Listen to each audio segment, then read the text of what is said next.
Harnika, and today I'm going to show you a few experiments which are going to prove a few points of air.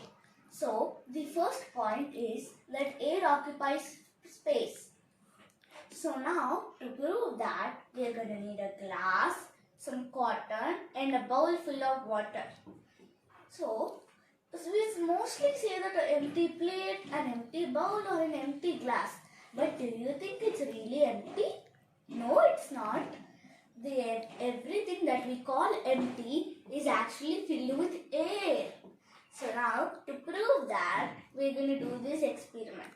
We're going to tilt the glass and put it inside the water.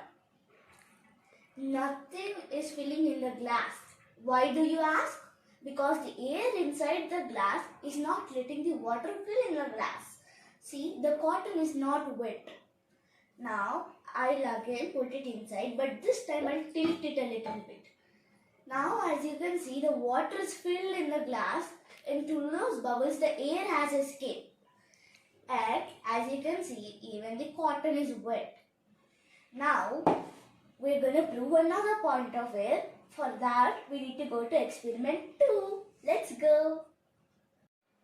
This is experiment 2. In experiment 2, we're going to prove the point that air is needed for burning. How is that? You say that a large amount of wind will put out these candles. So, but a short amount of air or the normal air that is flowing in our house or anywhere will actually help it to ignite.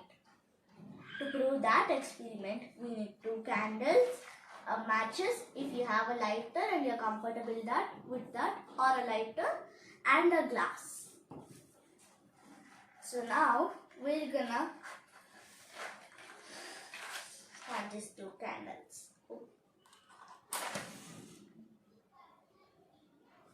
One done, 2 done.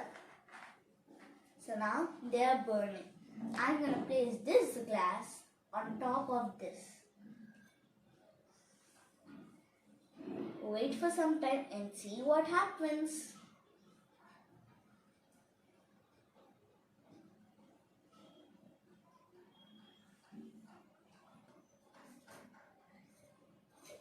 If you can see, the fire is put out in this one.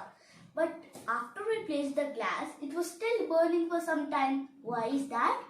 We learned in the last experiment, no, nothing is empty. So the little amount of air in our glass supported this candle to blow. But once that air was completed, the candle blowed out. See, the one that's outside is still burning. So this proves that air is needed for burning. Now let's move on to experiment 3. This is experiment 3.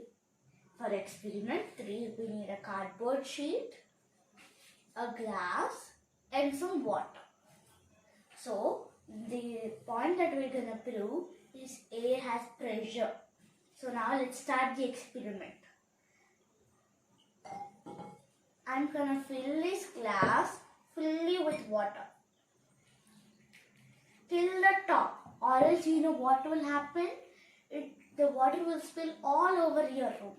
So now I have filled the glass fully till the top. Now I am going to put this cardboard sheet of paper on the glass. And I will now tilt it.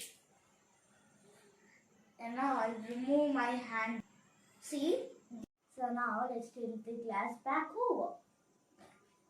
Did you see what happened? The cardboard was standing below the glass even if I removed my hand.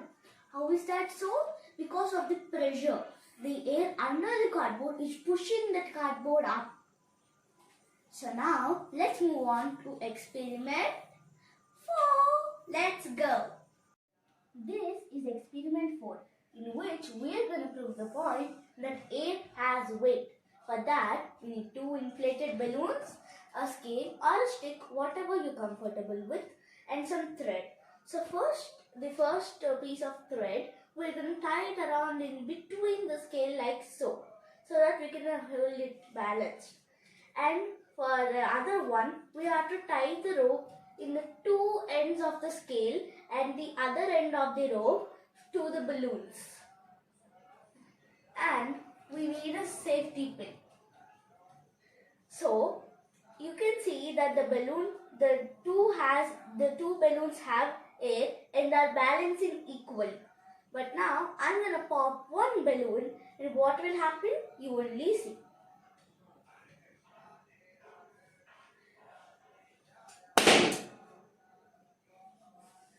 You can see that this balloon is going down as air is filled in it and it has weight, while the popped one is going up, which means that the balloon which has air, it has more weight than the balloon which has nothing. So this proves that air has weight.